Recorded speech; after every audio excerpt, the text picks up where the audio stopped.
Filipenses capítulo 1, del 12, Filipenses capítulo 1, del 12 al 18. Filipenses capítulo 1, del 12 al 18. Dice así: quiero que sepáis, hermanos, que las cosas que me han sucedido han redundado más bien para el progreso del Evangelio.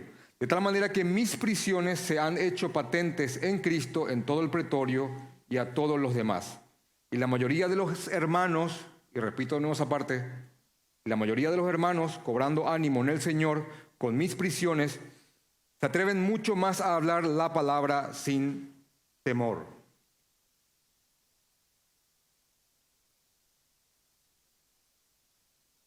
Algunos a la verdad predican a Cristo por envidia y contienda, pero otros de buena voluntad. Los unos anuncian a Cristo por contención, no sinceramente pensando añadir aflicción a mis prisiones. Pero los otros, por amor, sabiendo que estoy puesto para la defensa del Evangelio. Versículo 18. Que pues, que no obstante, de todas maneras, y por pretexto o por verdad, Cristo es anunciado, y en esto me gozo y me gozaré aún. Amén. Amén. Bueno, hermanos, disculpen, me chilla acá. Perdón por la molestia, pero no es normal. Muchas gracias. Bien. Hermanos, vamos a tomar este texto y quiero decirles lo que vamos a hacer. Vamos a poner este texto en su contexto. Vamos a dar un breve resumen histórico en cuanto a en qué circunstancias se escribió el libro de Filipenses. Gracias. Y cuáles fueron las ideas principales que Pablo quiso transmitir con este libro y cuál fue dentro de las ideas. Hay una idea principal dentro de todo esto. También quiero ver con ustedes algunos textos que apoyan las ideas que están en Filipenses capítulo 1 del 12 al 18 y quiero después al final, inclusive también dentro del desarrollo de la prédica, mostrarles algunas aplicaciones para la vida cristiana. Y quiero resaltar algunas ideas, la palabra es cosmovisionales, algunas ideas en cuanto a la manera de ver la vida que debería de tener un cristiano. Antes que nada, yo quiero decirles que el libro de Filipenses se escribió aproximadamente entre el 60 y 62 después de Cristo. Eso es muy bueno que tengan en cuenta eso. Inclusive pueden anotarlo ahí en sus Biblias. Si tienen alguna Biblia comentada, no hace falta porque ahí está. El libro o la carta a los hermanos que en aquel momento vivían en la iglesia de Filipo, en la ciudad de Filipo, se escribió entre el 60 y el 62 después de Cristo. El contexto de Pablo cuando escribió esta carta era un contexto bastante complicado. ¿Por qué? Porque Pablo estaba en la ciudad de Roma cuando escribió la carta a los hermanos de Filipo, a los hermanos filipenses. Él estaba en Roma.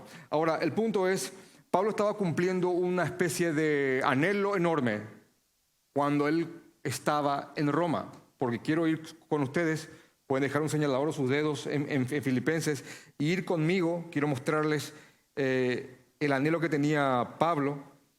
Pueden ir conmigo a Romanos capítulo 1,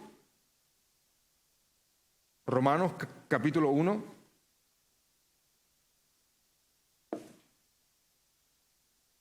Romanos capítulo 1, versículo 8, dice así: primeramente doy gracias a Dios mediante Jesucristo con respecto a todos vosotros, de que vuestra fe se divulga por todo el mundo, porque testigo me es Dios, a quien sirvo en mi espíritu en el evangelio de su Hijo, de que sin cesar hago mención de vosotros siempre en mis oraciones, rogando. Pablo estaba rogando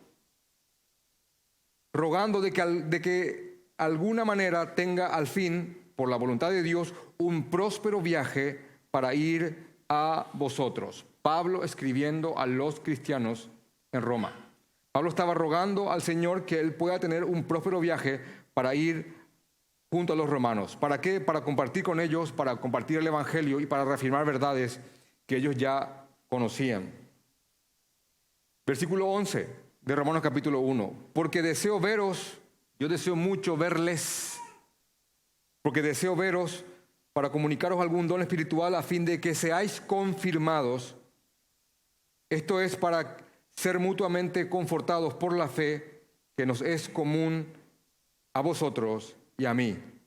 Inclusive en el versículo 13 dice, pero no quiero, hermanos, que ignoréis que muchas veces me he propuesto ir a vosotros, pero hasta ahora he sido estorbado. Bueno, este ruego de Pablo de ir a predicar el evangelio a los hermanos en Roma se había cumplido.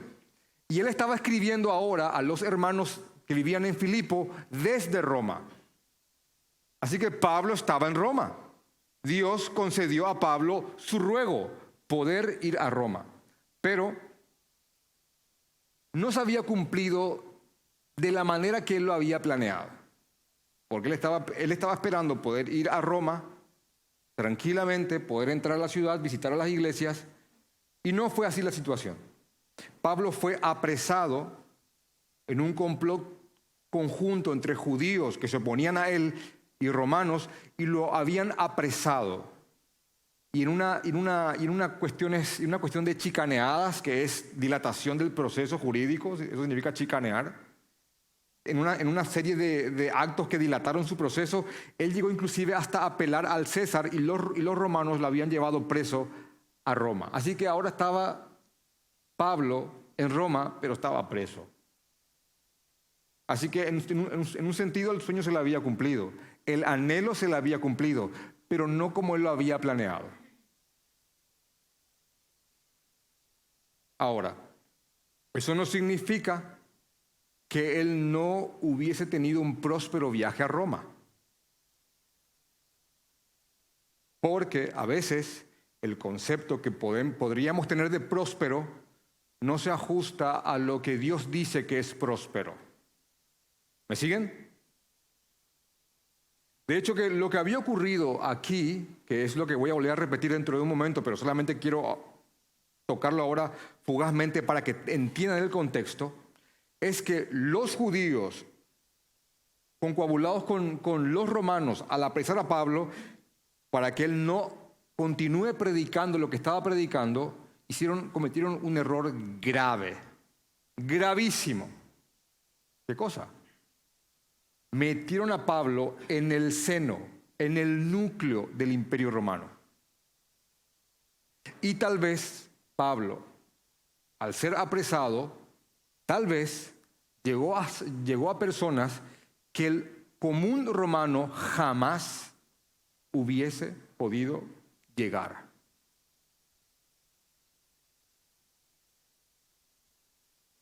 Entonces, lo que yo quiero mostrarles hoy es el gozo de este hombre a pesar de las pruebas y el gozo de este hombre a pesar de la oposición. Y quiero empezar definiendo lo que bíblicamente significa gozo. Yo sé que probablemente por causa de nuestra lengua, cuando uno simple y llanamente piensa en gozo, se está imaginando una persona riendo, así como que él está gozoso.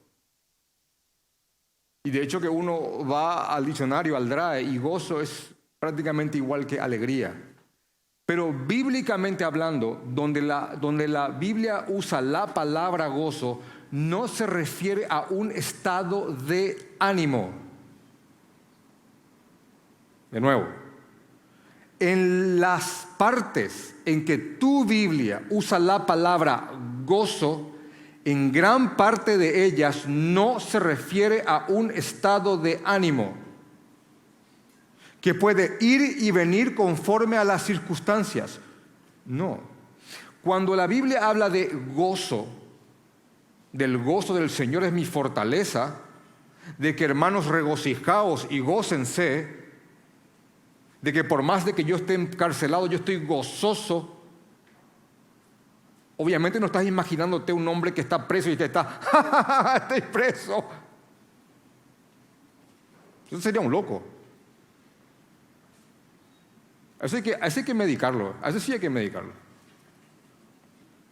Cuando hablamos del concepto bíblico de gozo, la definición bíblica es un estado en el cual entra el corazón del hombre, su centro de control, que le da una confianza permanente en su Señor.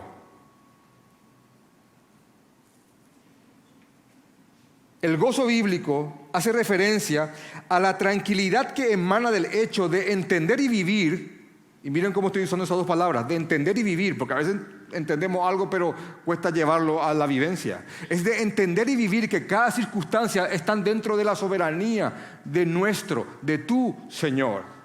Entonces eso te da un estado de tranquilidad, pase lo que pase. El gozo bíblico hace referencia inclusive a aquella esperanza que surge de la idea de que todo al final será para la gloria de nuestro Señor. Absolutamente todo. Y por ende eso produce un estado de paz en el creyente. Un estado de paz que muchos no lo pueden entender. De hecho que por eso inclusive la misma Biblia habla de una paz que sobrepasa todo entendimiento. Cuando se refiere a entendimiento, se refiere a entendimiento de gente no creyente, por cierto. Gente que no cree en el Señor no va a poder entender por qué estás en paz en una situación en la que en teoría no tendrías que estarlo.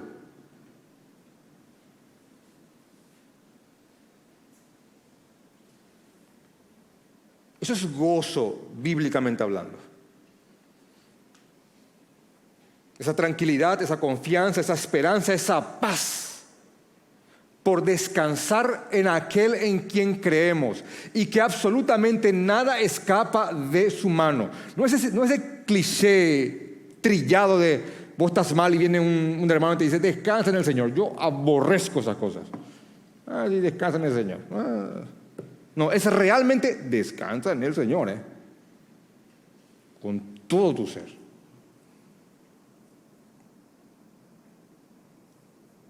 Porque realmente Él tiene el control absolutamente de todo, mis hermanos. Absolutamente de todo. De todo.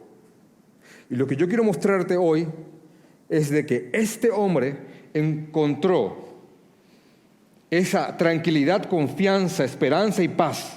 Entiéndase, gozo en su Señor a pesar de todo lo que le estaba ocurriendo. Y yo quiero mostrarte lo que le estaba ocurriendo para que compares con lo que te está ocurriendo y aún así vayas y te aferres a este gozo. Amén.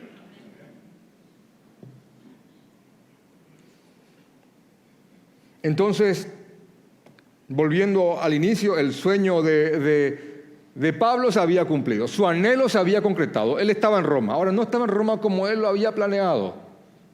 Estaba en Roma preso.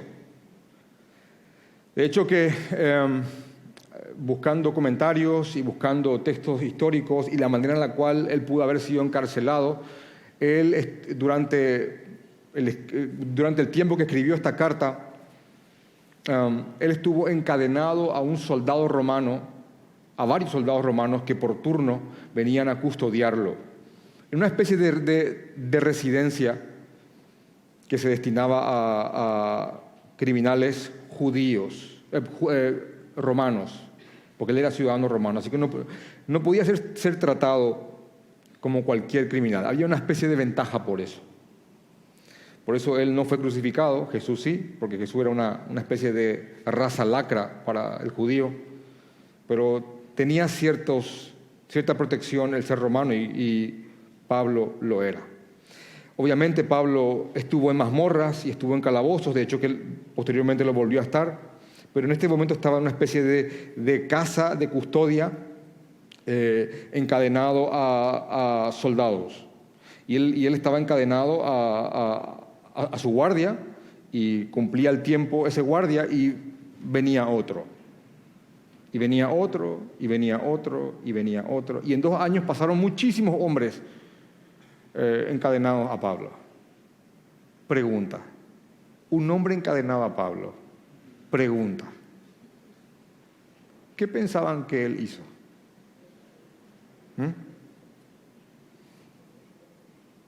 Viendo el perfil de Pablo,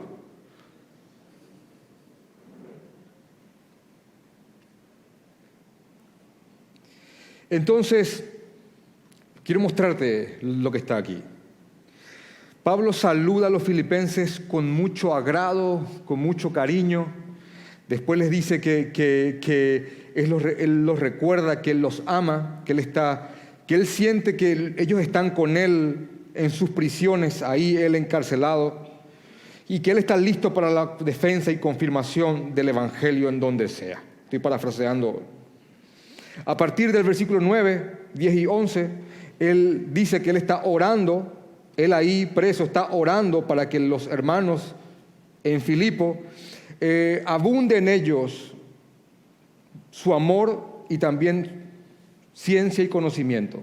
Miren lo que habíamos hablado de Romanos, que ellos tengan piedad y que ellos tengan conocimiento para poder aconsejar. ¿Se acuerdan lo que habíamos leído en Romanos? Bueno, él está orando para que los hermanos de Filipo tengan lo mismo, que vuestro amor abunde aún más en ciencia y en todo conocimiento. ¿Por qué Pablo quería que ellos tengan mucho amor, mucha bondad y mucho conocimiento? Por lo lógico, versículo 11, para que ellos puedan aprobar lo mejor. Aprobar significa juzgar, para que ellos puedan discernir. Con amor y conocimiento, un cristiano puede discernir o juzgar con justo juicio, esto sí, esto no. Retener y desechar. Para que aprobéis lo mejor, a fin de que seáis sinceros e irreprensibles para el día de Cristo. Versículo 11. Llenos de frutos de justicia, que son por medio de Jesucristo para gloria y alabanza de Dios. Así que él ora por ellos para que tengan bondad, conocimiento, para que puedan juzgar, para que puedan aprobar o desaprobar, retener o desechar. Y de esa manera, al poder juzgar correctamente, según la palabra del Señor, puedan por ende tener fruto de justicia, que obviamente es por medio de Jesucristo, para la gloria y alabanza de Dios, que es el fin de todas las cosas, glorificar y alabar al Señor. Ahora, él a partir del 12 va a dar un énfasis fuerte a esto y dice, quiero que sepáis, yo quiero que ustedes sepan, hermanos, porque se dirige a hermanos, porque un hermano no lo va a entender. Yo quiero que sepan, hermanos, y ese yo quiero que sepan, hay que prestar atención porque él lo que te está a punto de decir es, por favor, mucha atención a lo que te voy a decir. Quiero que sepáis, hermanos, que las cosas que me han sucedido, ¿qué cosas le sucedieron? Está preso por predicar a Cristo. Ahora, no solamente está preso, le pasaron muchísimas cosas a este hombre, muchas cosas. Él fue apedreado, azotado, humillado, perdió su estatus, perdió todo lo que para él tenía sentido. Todo lo que para él era algo se esfumó. ¿Por quién? Por él, por su Señor. Todo, lo perdió absolutamente todo. Eso fue lo que le sucedió. Y me gustaría mucho leerte 2 Corintios capítulo 11 para que veas todo lo que él sufrió como apóstol. Pero ustedes ya lo saben. Ahora, él dice, quiero que sepáis, hermanos, que las cosas que me han sucedido, que aparentemente son malas, ¿saben qué han hecho estas cosas? Han redundado más bien para el progreso del Evangelio. Estas cosas que aparentemente son malas ante los ojos de cualquier persona normal, han redundado más bien para el progreso, para el avance del mensaje de la iglesia, el Evangelio. El mensaje de mensajes, hermano, el Evangelio.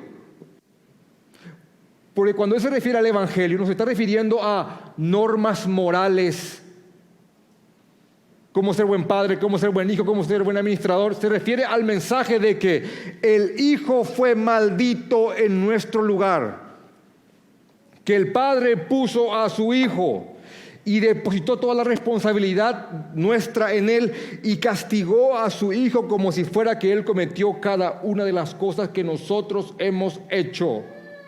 Bueno, ese mensaje ha progresado por causa de todo lo que le ha ocurrido. El Evangelio. Quiero que sepan, hermanos, que las cosas que me han sucedido, por más que parezcan malas, han redundado, han hecho que el Evangelio progrese. que el evangelio del Señor progrese. Ahora, después de esto, él va a dividir este progreso en dos partes, en un progreso externo y un progreso interno. El progreso externo está en el versículo 13 y el interno en el versículo 14. Y por favor miren lo que él va a transmitir. Que estas cosas aparentemente malas han hecho que el evangelio avance. Progreso externo. Vamos a ver el externo. Versículo 14. De tal manera que mis prisiones se han hecho patentes en Cristo, y por favor atención a esta palabra, en todo el pretorio. Y uno dice, ¿pretorio? ¿Qué es el pretorio? Sartú y Murier, de la Universidad Nacional de Derecho, gloriosa una. Magnus Burns, pueden abrir cualquier libro de historia universal. Los pretorianos eran la guardia, como la guardia presidencial o la guardia imperial. Un emperador había establecido una guardia personal de confianza, porque los emperadores sabían que muchos querían darle de baja. Entonces los emperadores habían rodeado de una guardia especial, Si alguien vio la película El Gladiador, los pretorianos iban a ejecutarle a él. Y él pide morir con honor. ¿Conocen la película? Y él se arrodilla y un pretoriano con la capa azul estaban ahí y, bueno, eran la guardia del rey, la guardia del emperador, perdón. Ahora, para ser pretoriano tenías que ser de la más alta élite militar. No cualquiera era un pretoriano. Servían entre 12 y 18 años. Y cuando eran dados de baja con honores y con muchas tierras, y eran muy prósperos. Los pretorianos comenzaron siendo la guardia que custodiaba al emperador, pero con el tiempo tuvieron tanto poder que, según Sartú y Murier, y yo confío en él,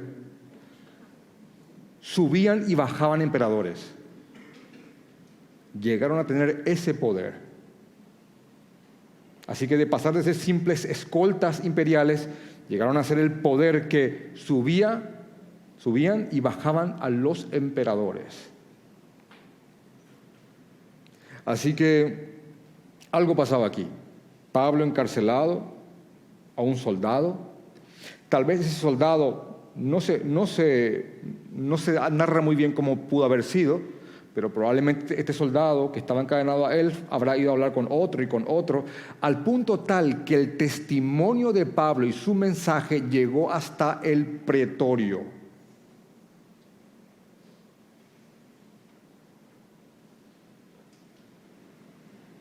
Hasta los de la casa del César. Cuando se te consideraba que estabas en la casa del César, era porque estabas ahí, hermanos. En la casa del César, muy cercano a él. De hecho, que una de las cosas, al final de la carta, cuando él empieza con los saludos finales, es lo siguiente. Filipenses capítulo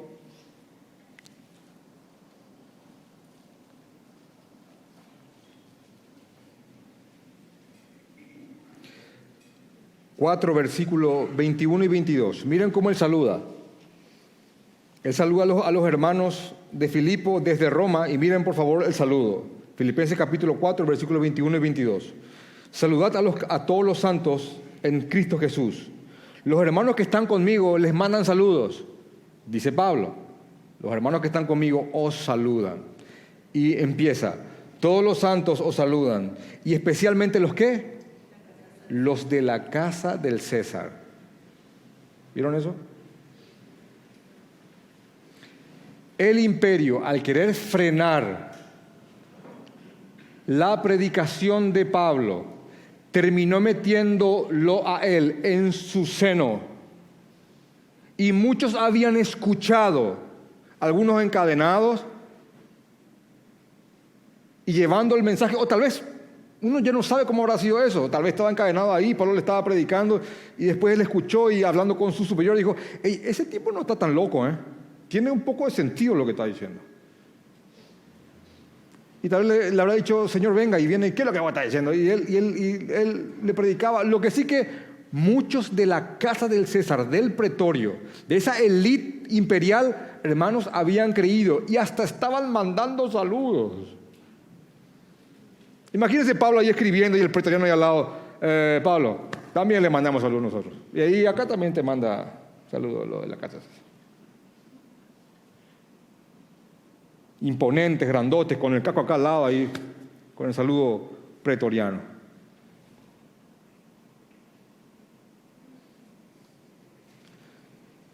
Así que Pablo está diciendo que lo que le ha ocurrido, aunque aparentemente es algo malo, porque acá si yo dijera aquí, ¿quién quiere estar preso? ¿Quién diría, lo tomo? No hay.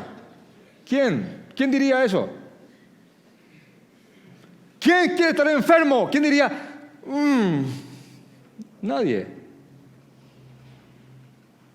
Pero viendo esto de una manera amplia, hermano, hay enormes e incontables ejemplos en la Biblia que cosas aparentemente malas, terminaron haciendo que la obra del Señor avance. En macro o en micro, lo han hecho.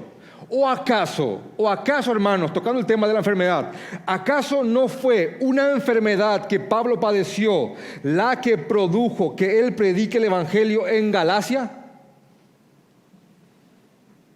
De hecho, que él dice a los hermanos de Galacia, ustedes saben que por causa de una enfermedad en mi cuerpo yo les prediqué el Evangelio a ustedes. Se enfermó, hermanos. Ese solo texto rebate a cualquier predicador que diga, el que es de Cristo no puede enfermarse, porque hay predicadores que dicen eso, y que perezca todo el pensamiento. Una enfermedad en el cuerpo, inclusive que lo dejó tan tocado que él dijo, y yo doy gracias que ustedes no me rechazaron por la prueba que tenía en mi cuerpo. Algo tenía en su cuerpo él, que él decía, naturalmente alguien me tendería a rechazar, pero ustedes no me rechazaron, sino que me recibieron como a un mensajero de Dios, como a Cristo mismo. Gálatas capítulo 4, ahí está. Y ustedes saben que por causa de una enfermedad yo les prediqué el Evangelio. Hermanos, Gálatas, probablemente una de las cartas más densas para el cristianismo. Porque después algo pasa en Gálatas, se meten falsos maestros y él les escribe una carta en contra de esos falsos maestros y tenemos el libro de Gálatas, fundamento de la fe cristiana. Hasta esos falsos maestros produjeron que él escriba esa carta que hoy día nos bendice, ¿o no? ¿No te das cuenta que esto es sumamente frustrante para el reino opuesto? Se pasan haciendo cosas en contra de, pero al fin y al cabo es en pro de. Todo el tiempo. Y me cansaría de darte ejemplos de eso. De cómo el hombre trata de frustrar los planes del Señor y lo único que hacen es catapultarlos. ¿O acaso en Hechos capítulo 8 y 9, cuando la iglesia ya estaba como segura en Jerusalén, muchos cristianos en la capital, en Jerusalén, y no estaban llevando a cabo la gran encomienda, hasta que vino una persecución, y esa persecución produjo que el evangelio sea expandido por todas partes?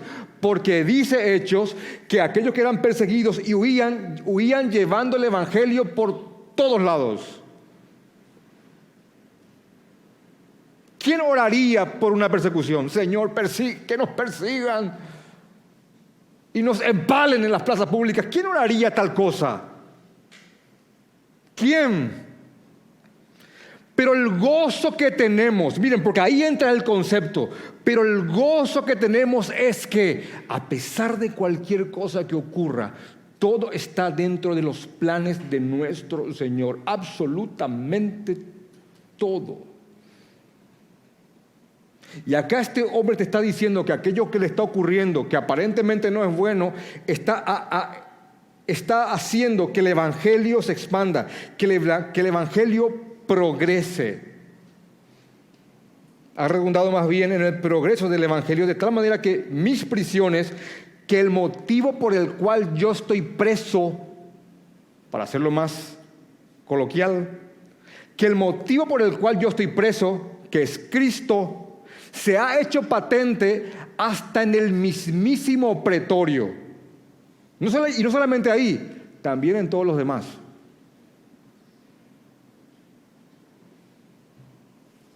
Está ahí en tu Biblia.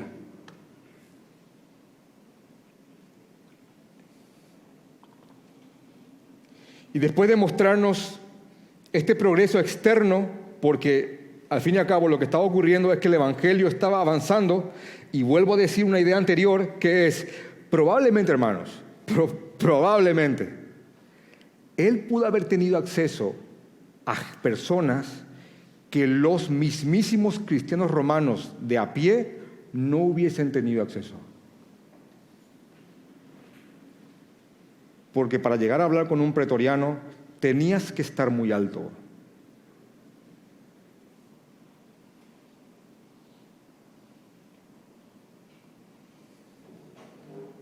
Y en positivo, esto es un efecto caballo de Troya. Ahora, efecto interno. Miren cómo ahora ha progresado el Evangelio, pero ahora veamos el efecto interno que ha producido lo que a Pablo le ha ocurrido. Versículo 14. Y la mayoría de los hermanos, y subrayen mayoría, porque fueron muchos, y la mayoría de los hermanos, cobrando ánimo en el Señor con mis prisiones, se atreven mucho más a hablar la palabra sin temor. Así que probablemente el efecto sería, bueno, encarcelemos al influyente y vamos a ver cómo después los pequeños huyen. Pero al contrario, la iglesia, la mayoría de ellos tomaron ánimos al saber el motivo por el cual Pablo había sido apresado o estaba en prisiones por causa de Cristo. Ahora, hermanos, este es el efecto totalmente opuesto de la semilla en la roca. ¿Se acuerdan las semillas? Tienen la semilla entre espinos, la semilla al costado, la semilla en la roca se goza por un tiempo. La semilla en la roca, metafóricamente hablando, cae. Hay un poco de tierra, germina, sale, pero como hay rocas, no tiene raíz. Dice el Señor, el mismísimo Jesús, que la semilla en la roca es aquella persona que por un momento escucha el Evangelio y aparentemente cree. Y se goza, miren la palabra, usa la palabra se goza por un tiempo. Pero cuando comienza la persecución lógica por causa de Jesucristo, ella se retrae y dice, no pensé que iba a ser así.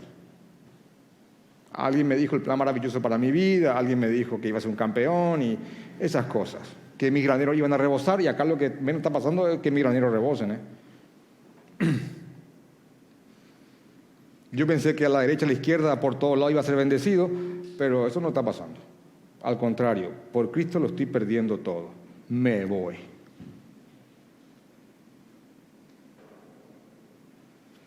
La semilla en la roca se retrae, se retracta cuando la persecución coherente con una vida cristiana verdadera se produce. Ahora, en el verdadero creyente hay una especie de fuego cuando la persecución comienza. De hecho, que una de las cosas que históricamente hablando ha producido la persecución en la iglesia es, punto uno, la purifica.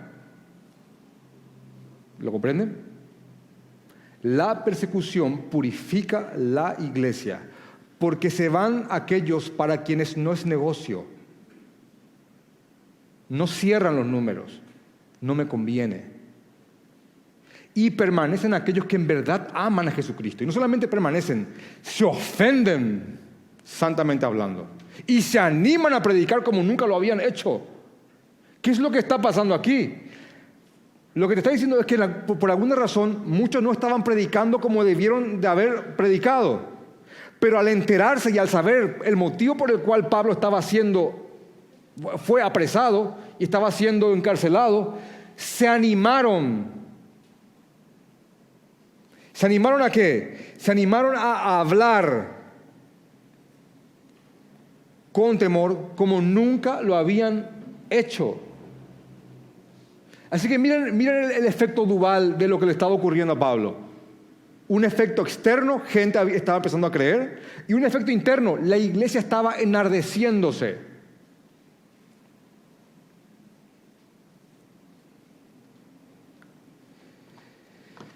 Cuando le predicamos el evangelio a alguien, me ha tocado incontables veces ver personas que aparentemente han creído.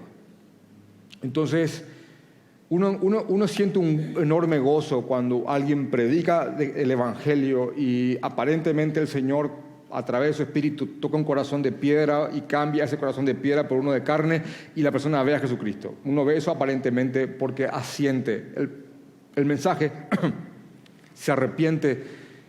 Ahora, hay una especie de sabor agridulce porque uno dice, por favor, que no sea en la roca. Por favor, Señor, que sea real. Te lo suplico, Señor. Y ahora uno automáticamente sabe, ya vendrá la prueba que demostrará eso. Ya vendrá. Porque verdad que ya vino, hermano, ya vino,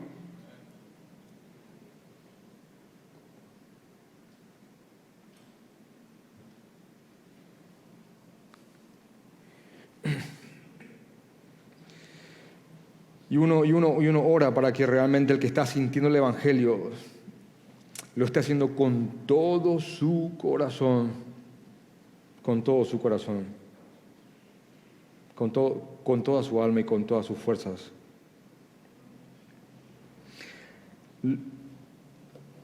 Dice un comentarista que la mayoría de los avivamientos de la iglesia han sido en medio de persecuciones. Aquellas historias que leemos de que lo que pasó aquí, lo que pasó allá, lo que pasó con Whitefield, lo que pasó con este otro predicador, lo que pasó con Bunyan, hermano, ha sido en medio de muchas persecuciones. John Bunyan, que escribió El Progreso del Peregrino, libro que por muchos años fue el más vendido después de la Biblia, él empezó a predicar el evangelio sin licencia, porque hacía falta una especie de licencia para predicar. Tenían que como que certificarte. Y él predicaba el evangelio por todas partes. Y su mensaje delataba el mensaje endeble de otros. Entonces se movieron influencias para que Bunyan sea apresado en Bedford. Ahora él fue apresado en Bedford. ¿Y saben qué hacía en el patio de la cárcel? ¿Saben qué hacía? Predicaba. Y tratando de coartar su predicación, lo metieron en un lugar donde había miles de personas y no solamente eso, lo sostenían económicamente. Y le daban 3 comidas al día. No solamente eso, la historia dice que mucha gente iba a la cárcel para escuchar predicar a Bunyan. Y estuvo ahí preso por 12 años. Y no solamente eso, aquellos que querían coartar su predicación, realmente, hermano, hasta terminaron sosteniéndolo económicamente para que él se dedique netamente a predicar. Y no solamente eso, en ese transcurso de 12 años escribió El Progreso del Peregrino en la cárcel, libro que hasta hoy día leemos.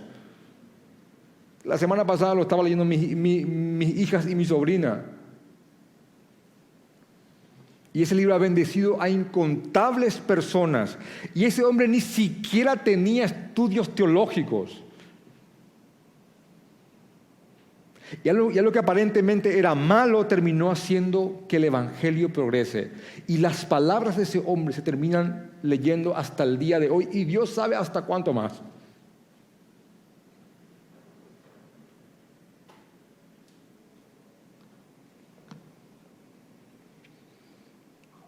Así que la iglesia se había enardecido de nuevo al enterarse de por qué Pablo estaba encarcelado. Y vuelvo a leer este texto, hermanos, porque es muy importante. Y la mayoría de los hermanos, cobrando ánimo en el Señor con mis prisiones,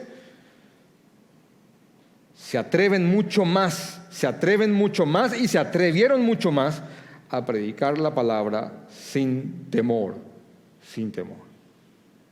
¿Vieron el efecto externo y el efecto interno de lo que produce una prueba? Y este hombre no perdía el gozo porque él miraba esto desde arriba, miraba esto dentro de la providencia y los planes del Señor. Un hombre, un predicador a quien aprecio mucho, dijo lo siguiente: uno de los indicadores más ciertos de la madurez de un cristiano es lo que él precisa para perder el gozo que le da el Espíritu Santo. ¿Se entendió? Uno de los indicadores de qué tan maduro sos espiritualmente es en base a qué es lo que te hace falta para perder tu gozo. ¿Qué es lo que produce que tu gozo se pierda? ¿Qué?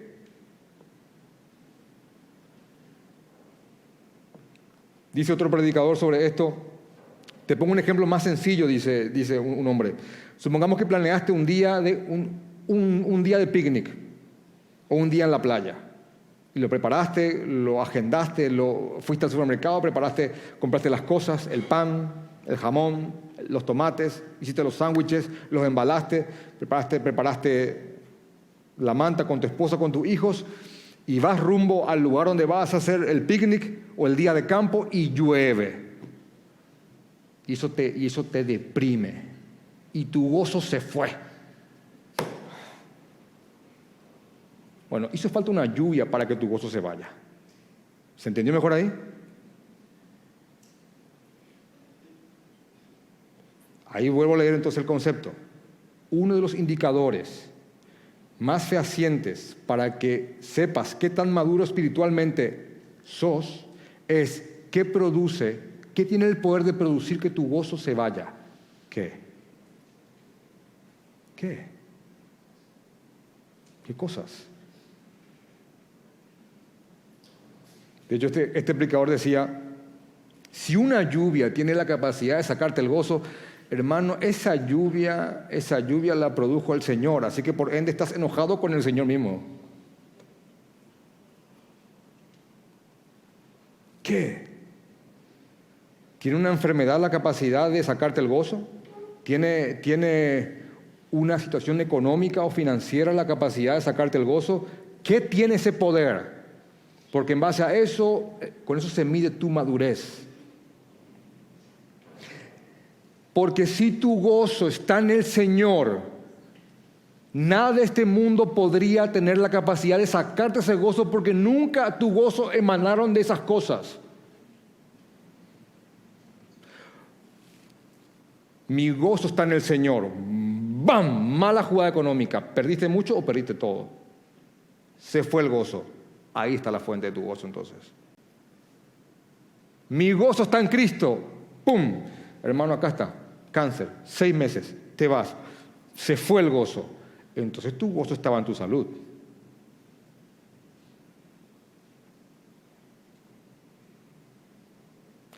Lo que le está pasando a este hombre es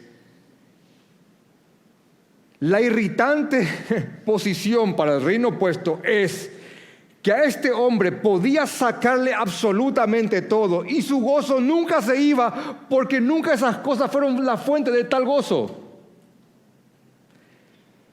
Ahora, Tu oración y mi oración tiene que ser: Señor, yo quiero ese gozo. Yo quiero esto, quiero. Lo estoy viendo, lo visualizo, lo entiendo. Yo quiero eso. No lo tengo, yo lo quiero. Eso es una buena oración.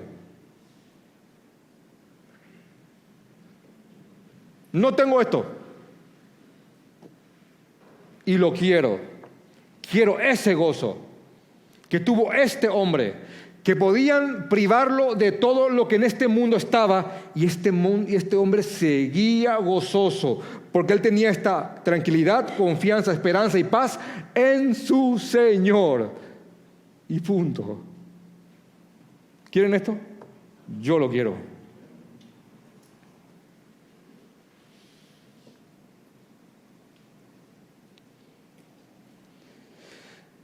Después de eso, él termina inclusive mostrándonos aquí una frase donde la providencia entra completamente. Y es algo enorme. Esto es una manera de ver la vida. Se dice cosmovisión. Cosmos, el todo. Cosmos. Y visión es tu manera de ver el todo. Miren esta forma de ver el todo, valga la redundancia. Dice él en el versículo 15. Porque un fenómeno también había pasado aquí. Después de decir que muchos estaban predicando mucho más que antes, sin temor, dice en el versículo 15, bueno, algunos, a la verdad, predican a Cristo por envidia y contienda. Bueno, de todos estos que están tomando ánimo para predicar, está diciendo él, hay algunos que no lo están haciendo con las intenciones correctas. Ahora, Pablo no se está refiriendo a falsos maestros. Se refiere a maestros que estaban predicando el correcto evangelio, pero con malas intenciones. De hecho, me acuerdo que hace muchos años habíamos hecho una prédica con este tema. Haciendo lo correcto con malas intenciones. ¿Es posible hacer eso? Por supuesto que sí. ¿Alguien podría dar dinero a un pobre y eso es algo bueno? Sí. Ahora, con la intención de que todos te vean, hombre bondadoso, sí, una mala intención. Así que se puede hacer algo bueno con una intención mala. Bueno, estos estaban predicando el evangelio. Un grupo estaba predicando el evangelio. Porque repito, estos no eran falsos predicadores, no eran judaizantes, no eran gnósticos, eran predicadores del evangelio. Hasta inclusive muchos de ellos hermanos. Pero hermanos que habían perdido el gozo y hermanos que habían perdido el direccionamiento. Entonces dice, a la verdad, algunos predican a Cristo por envidia. ¿Cómo uno puede predicar a Cristo por envidia? De la siguiente manera. Mucha gente está escuchando a Pablo y mucha gente lo ama y mucha gente lo sigue y mucha gente lo respeta. Ahora que está preso, voy a predicar mucho más que antes porque por ahí también yo me gano adeptos. Porque envidia es dolor por el bien ajeno. La envidia es esa fuerza interna que te produce una especie de furia por lo que otro tiene. La envidia es tan autoengañosa que inclusive uno ni siquiera a veces quiere lo que el otro tiene, sino que simplemente quiere que el otro no lo tenga. Dolor y pesar por lo que otro tiene. De ahí mi enorme conflicto lógico con la envidia santa, ¿verdad? Ya lo hemos dicho tantas veces, pero ¿cómo yo puedo sentir un dolor por lo que tenés santamente? Hay un conflicto ahí, ¿verdad? Entonces, dice que algunos estaban predicando a Cristo por envidia. Como que, bueno, ahora que está preso Pablo, por ahí sacamos algo y empezaron a predicar. Y predicaban el evangelio real, el evangelio que salva, pero por envidia. Qué cosa loca, ¿verdad? ¿Qué es eso? Ahora, otros predicaban por contienda. ¿Qué significa eso? Otros predicaban por rivalidad con Pablo. Porque en vez de tomar esto como una carrera para hacer avanzar el reino, tomaron esto como una competencia. ¿Se puede predicar a Cristo por competencia? Por supuesto que sí. Yo conozco muchísimos casos de esos. Que trabajan en la obra porque a ver quién tiene la obra más grande. ¿Es posible eso? Desde el inicio fue así. Gente predicando la verdad y el buen mensaje por envidia y gente predicando la verdad y el mensaje por contienda, por rivalidad. Hasta con eso peleaba Pablo. No solamente con los detractores de afuera, sino que inclusive con sus rivales de adentro. Hermanos, muchos de ellos. Qué duro, ¿verdad? Pero dentro de todos aquellos que predicaban, dentro de todo ese grupo que algunos predicaban por envidia, otros predicaban por contienda, pero otros de buena voluntad. Obviamente, hay los que predicaban porque querían que el reino del Señor avance. Los unos anuncian a Cristo por contención, no sinceramente, pensando añadir más aflicción a mis prisiones, dice él. Porque esto realmente a él le causaba mucho dolor, que haya gente que esté predicando el Evangelio no con buenas intenciones. Pero los otros, versículo 17, pero había un grupo que predicaba por amor, sabiendo que estoy puesto para la defensa del Evangelio, sabiendo que Pablo está ahí para defender el Evangelio, y predicaban por amor de Cristo. Ahora, esta expresión en el 18 quisiera hacértelo tan de la calle, y no sé qué palabra usar, porque él dice, ¿qué pues? Como que, me gustaría decirte, no sé, alguna palabra más. ¿Qué es lo que tanto? Algo así. ¿Qué pues? ¿Qué pues? ¿Qué es lo que tanto? ¿Qué pues? No obstante, de todas maneras, o por pretexto o por verdad, Cristo es anunciado, y en esto me gozo y me gozaré. ¿Sabes qué? No importa. Lo hacen por envidia, lo hacen por contienda, lo hacen de corazón. ¿Saben cuál es el punto acá? Que se está hablando de Cristo, y eso es lo que me goza, me da confianza, me da paz, me da reposo, que aún así el Evangelio está hablando. Eso quiere decir, hermano, miren la hipótesis que acá se abre. Eso quiere decir que alguien puede venir a predicarte el Evangelio no con una buena intención, y aún así sea el instrumento para que te conviertas. Sí. Y no solamente eso, la persona que hizo eso va a dar cuenta delante del Señor por esa prédica, aunque esa prédica te haya convertido. De hecho, que el mismo Señor habla a través de Pablo de que el día del juicio muchas de nuestras obras van a quemarse como hojarasca. ¿Saben eso? Señor, acá traigo mis obras durante mi vida contigo. El Señor va a decir, bueno, ponelo al fuego. Lo que sea precioso va a permanecer, y lo que lo hiciste para tu gloria se va a quemar. ¡Wow! Yo me aterra ese momento cuando llegue, porque va a llegar. Eso quiere decir de que yo puedo haberle predicado a miles y me puede valer por 2. ¿Entienden el punto, verdad? Sí, porque de los miles que predicaste, solo a 2 lo hiciste sinceramente para mí. Digo, Señor. Eso significa la hojarasca y los metales a la hora de la prueba.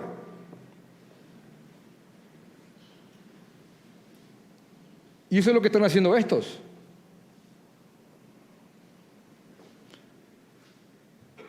Así que por ahí, cada ofrenda que uno dio a una persona, y si la dio sinceramente por Cristo, el Señor dice, check, es así.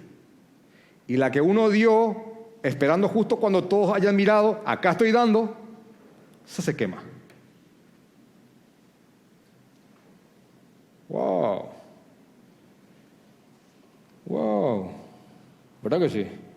Señor, guárdanos. Es lo que estaban haciendo esto. Pero aún así, dentro de todo eso, este hombre miraba y tenía la consumición correcta y decía, ¿qué pues? Que no obstante, de todas maneras, o por pretexto o por verdad, Cristo es anunciado, y en esto yo me gozo y me gozaré. Y a partir de acá probablemente está uno de los textos más conocidos en el cristianismo, muy pegadito ahí a Juan 3:16 y otros más, y al Salmo 23 también podría ser. Dice, porque sé que por vuestra oración y la suministración del Espíritu Santo, conforme a mi anhelo y esperanza de que nada seré avergonzado. Miren lo que es el gozo. Estas son palabras de gozo, porque él sabía de que nada sería avergonzado. Antes bien, con toda confianza,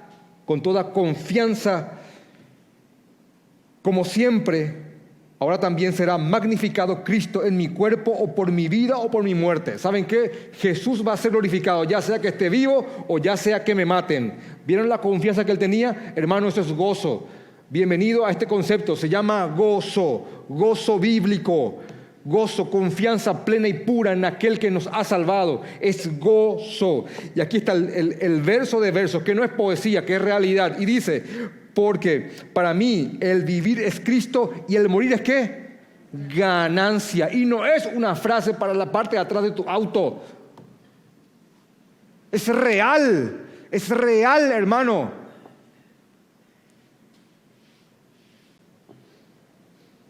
Es el tipo de frase que le está diciendo a alguien mientras le agarra la mano y se está yendo. Tranquilo, que ganancia, tranquilo, que ganancia.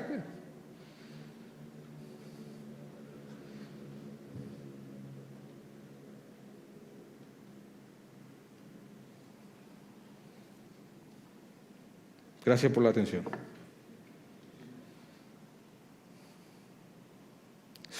Son frases reales.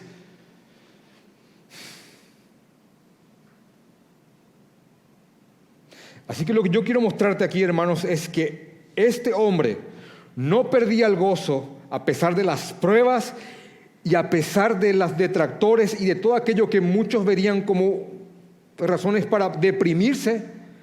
Este hombre veía a través de los planes del Señor. ¿Y saben qué?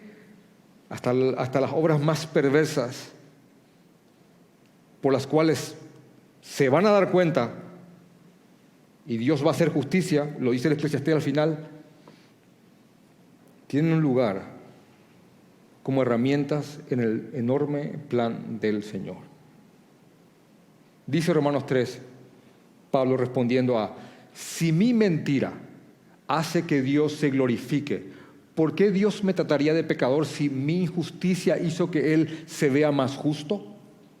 Bueno, vas a dar cuenta por lo que hiciste, por más que ese hecho pecaminoso haya producido que el Señor se glorifique al hacer justicia. Por más que el hecho de que José haya sido vendido produjo que Israel sea salva de una crisis, no justifica lo que sus hermanos le hicieron. Pero ver esto es una cosmovisión en cuanto a que estamos siendo gobernados por un Dios que tiene el dominio y el control absolutamente de todo. Si estas ideas se meten en tu mente a la hora de mirar lo malo y lo bueno que te ocurre, hermanos, tu gozo va a ser inamovible. Y cada prueba va a ser vista como un instrumento.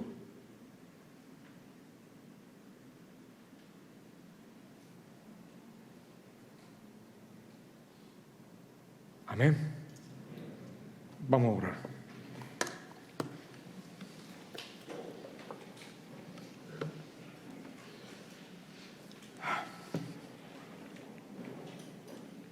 Gracias, Señor. Padre, yo te oro conforme al texto, conforme a tu palabra. Padre, yo te suplico que nos des el gozo que reposó en este hombre, Señor. Este hombre como nosotros, que entendemos que tuvo que haber pasado por mucho para aferrarse a esto. Yo te ruego, Señor, que nos des este gozo. No lo tenemos, Señor, y te lo pedimos por eso. Te rogamos, Padre, que nos des este gozo, que nos hagas crecer en él. Algunos los tienen más y otros lo tienen menos. Ayúdanos, Señor, a estar confiados, reposados, tranquilos, con esperanza en tu persona, a pesar de lo que pase y a pesar de cualquier tipo de oposición, Dios bendito. Ayúdanos, Señor. Ayúdanos. Ayúdanos, Señor. Danos ánimo en medio de la adversidad y ayúdanos a avanzar, a hacer avanzar tu verdad afuera y acá adentro. Gracias, Jesús. Te amamos. Amén.